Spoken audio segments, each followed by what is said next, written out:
Philippians 4 verse 19, and my God will meet all your needs according to the riches of his glory in Christ Jesus.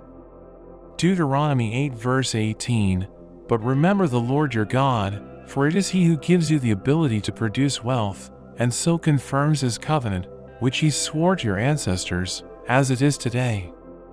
Malachi 3 verse 10, bring the whole tithe into the storehouse, that there may be food in my house.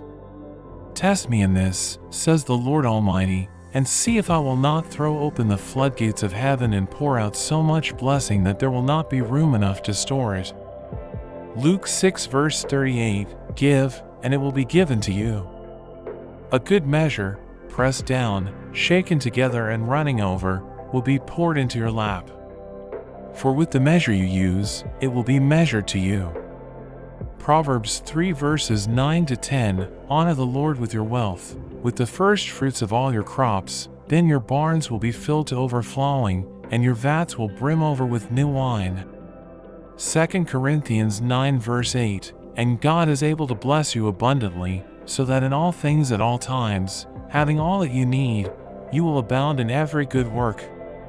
Psalm 34 verse 10, the lions may grow weak and hungry, but those who seek the Lord lack no good thing. Matthew 6 verse 33, but seek first his kingdom and his righteousness, and all these things will be given to you as well. Psalm 115 verse 14, may the Lord cause you to flourish, both you and your children.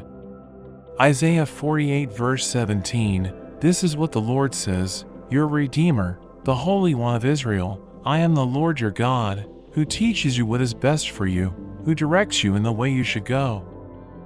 Thank you for watching. I hope you enjoyed the video. If you did, don't forget to like and subscribe to the channel. See you next time. God bless you.